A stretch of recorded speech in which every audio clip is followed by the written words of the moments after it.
Hello, I'm Dr. William Wade, and this is Life Streams.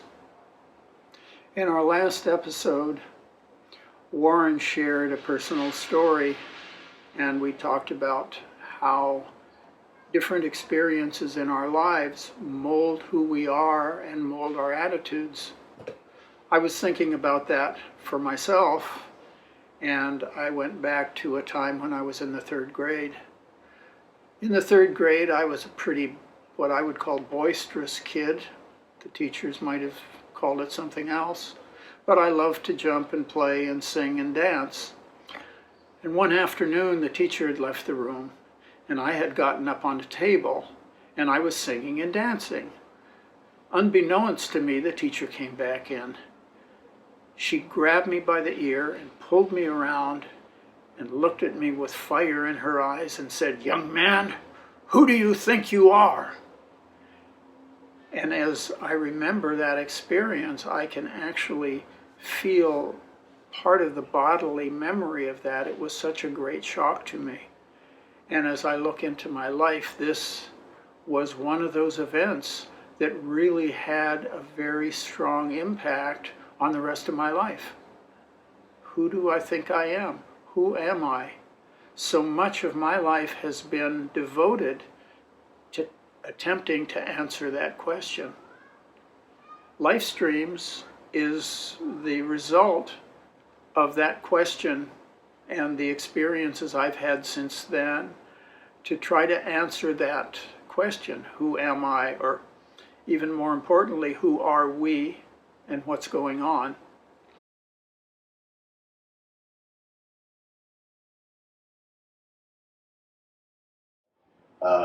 When I listened to your story about this third grade incident,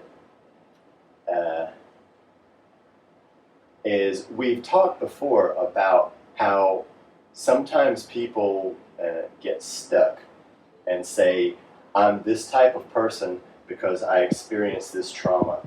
I used to be happy-go-lucky and I loved life and dancing and singing, and this person, subjected me to this trauma, and now I'm the quiet person that you see before you." Mhm. And in terms of life streams, when you look at this part of your life or this, what does it suggest to you about your own personality or your development or the roads that you've taken? Hmm. Well, certainly the shock of that experience stopped me. And we've talked about stop, look, listen, and reflect. Well, that experience stopped me. I was young enough where I couldn't really understand the experience. It was an emotional experience, so I hadn't reached the place of being able to use the intellect to understand things yet. It did stop me, and it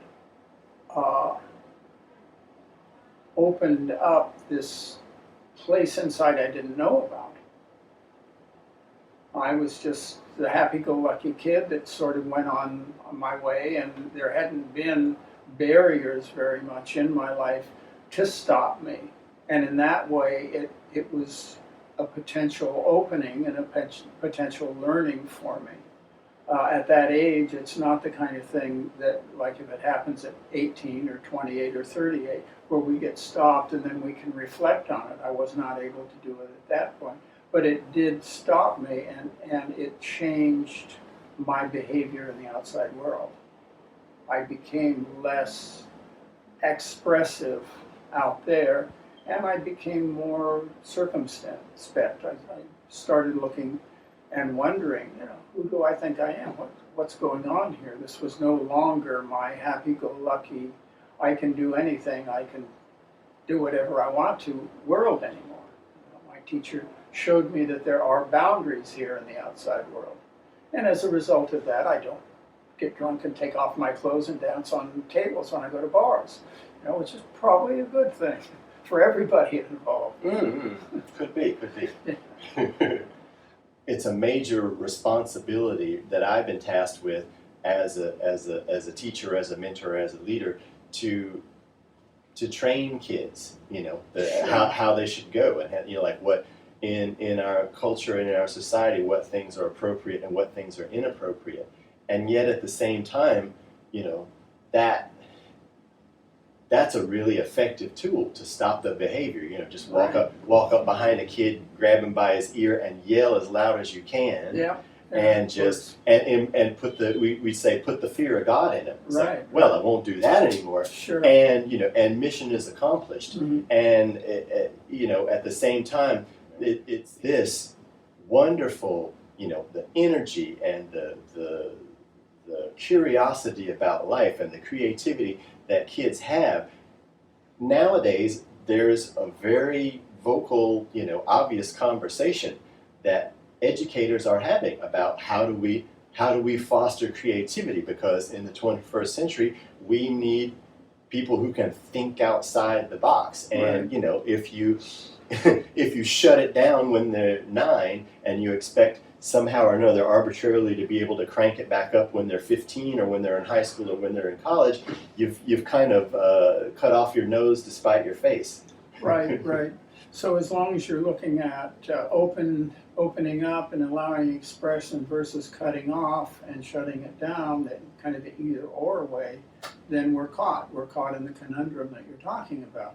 If we start talking about that thing that I've mentioned, which is as we mature, we gain the potential for containment, and how that energy that you have does not have to be pushed down. It can be, you can learn how to contain, and it's a learning process. It isn't really taught.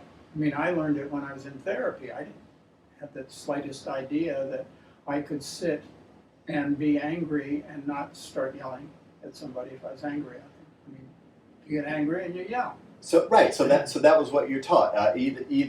Either I'm going to get angry and yell, or I will not allow myself to become angry. And I'll shut it down.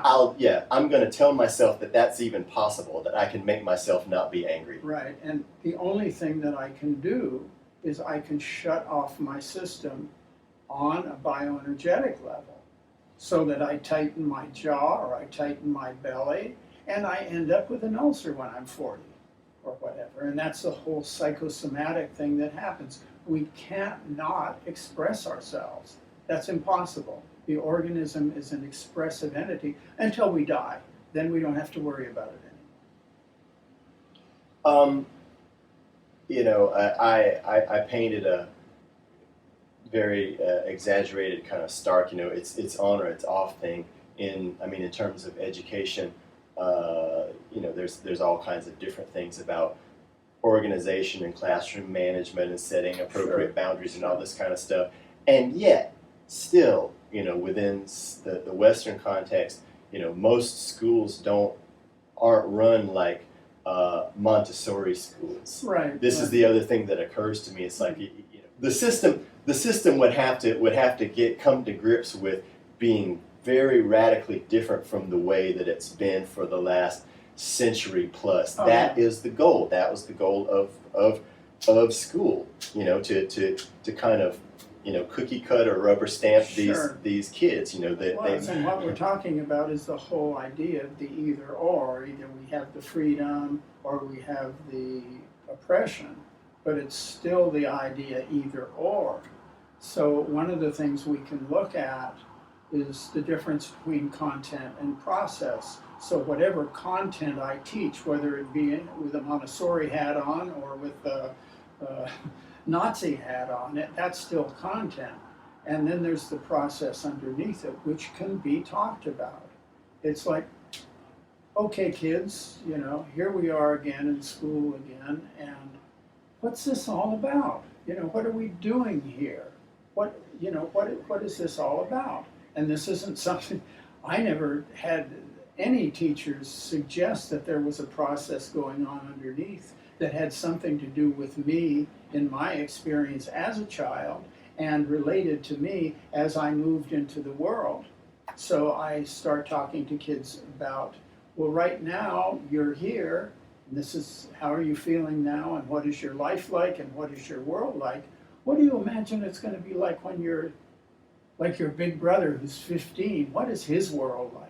Then that child can start learning about looking at process rather than content, rather than just content. That's just, you know, my immediate hit on one of the ways to kind of break out of that either or kind of situation. And that would take an incredibly, maybe even a more radical shift than going from Hitler to Montessori. I don't know. It might take the cultural equivalent of, or societal equivalent of, the teacher walking up behind you and grabbing you by the ear and saying, "Who do you think you are?" You know, oppressive culture. You know. Right, and well, because it's often talked about and frankly given lip service. You know, the imperative that I see right now is actually just not necessarily to train kids to respond to bells, but to train them to respond to the screen. Right. And, or our culture creates a mirror of our internal reality. And that's certainly shifting in ways that are unbelievable. They're happening so quickly and they're so strong. I mean, technology is, I haven't read anyone or found anyone that I had a sense had a real clear picture or even a real deep picture of the incredible changes that are occurring in the species as a result of what's happening. I mean, people have written a little bit about it, but I don't think anybody really has a sense of how deeply changing we're getting into, what a deep change we're getting into. What an incredible opportunity as this change is occurring and snowballing. If we had, word these days, the willingness to sit with the reality of this technology infrastructure, that wouldn't it be great if we could harness all this creative, power for change instead of just creating these neurotic, neurotic plugged in, cells in the cloud. Well, and this is what I've been talking about just in terms of our little mantra of stop, look, listen, and reflect. We have to stop in order to gain enough awareness to ask the basic questions. So, yeah, here we are right now. What in the world is going on is the first question. And of course, the other question is, who are we? Who do we think we are? And what is that like? What would that be like to speak maybe with say, a group of 8-year-olds or 10-year-olds and talk about how they experience themselves in the world and how they experience the outside world, the relationship between the two, and as a mentor or a teacher, bringing in ideas, like I brought in the one idea of, say, little Jimmy has a 15-year-old brother. What do you think his life is like? And then what you've done is you've expanded that little guy's consciousness, or gal, as it may be. And that's the whole idea of stopping and really immersing ourselves in the process of what's going on.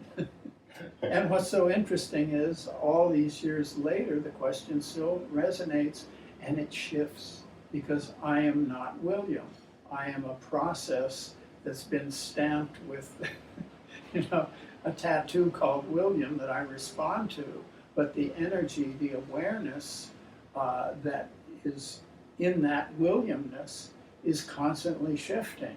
And if I look at the 4 streams, each one of those allows me the ability to deepen this Williamness that's going on, this Warrenness, or this whoever you are out there-ness that's going on. So, here we sit. What's going on? We're just sitting here in our wholeness, man. Yeah.